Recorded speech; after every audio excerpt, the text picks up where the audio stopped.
generally speaking, we write independently of each other.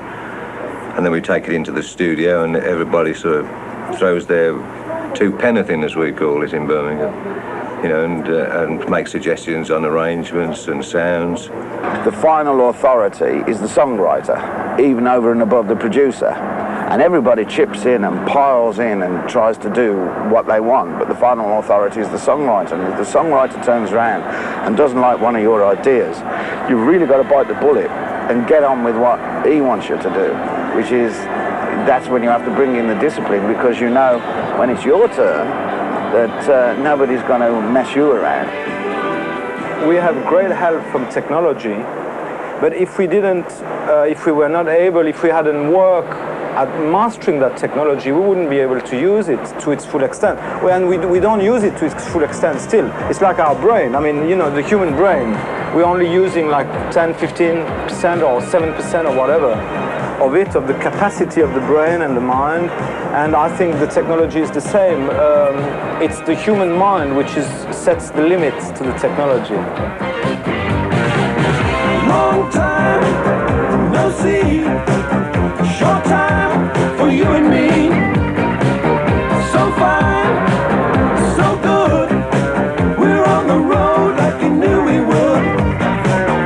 First night. You work in the studio, make the record, follow the sleeve through, and then the rest of it all comes under this wonderful head in distribution. You tend to forget that there must be hundreds of plants over the world like that, with literally thousands of people in them, all making sure that the million copies that you hope to sell, it actually means 1 million cash registers, 1 million tiny $8-10 transactions. That was the record. The Moodys are professional musicians today, and while on the road, they do more than concerts. They actually go out and meet the people who have the job of getting the records sold. The lights go up for you and me. We're here, the time is right to rock and roll right through the night. Living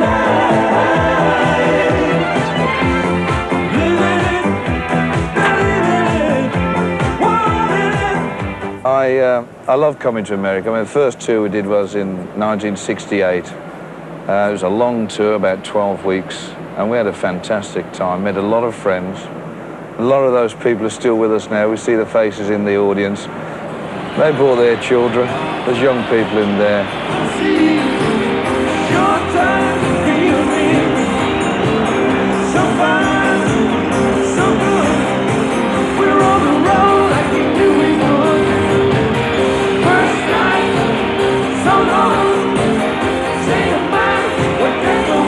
I love the fact that we're getting so many younger people who are discovering the Moody Blues.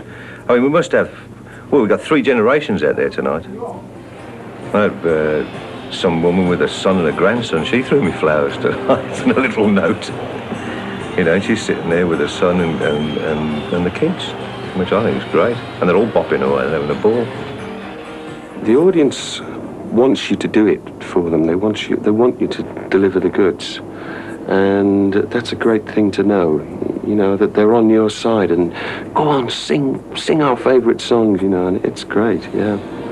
It is a big kick and it's a great pleasure. It's very exciting.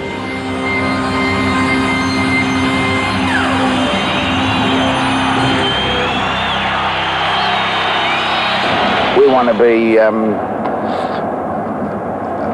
respected musicians, don't want to be stars.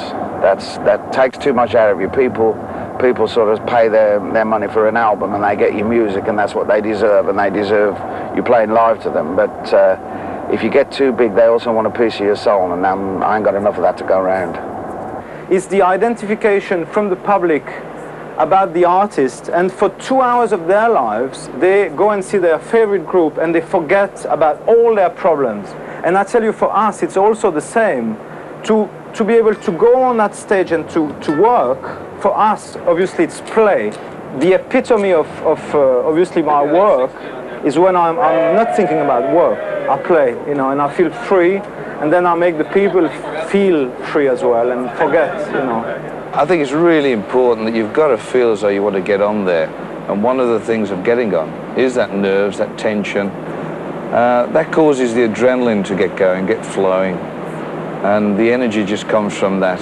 I think it's a complete cycle, and once you can recognize all those feelings, then I think you do get a better show on stage. You do perform your songs much better. You perform all the music. It's just one coherent piece when everyone's got that nervous energy going.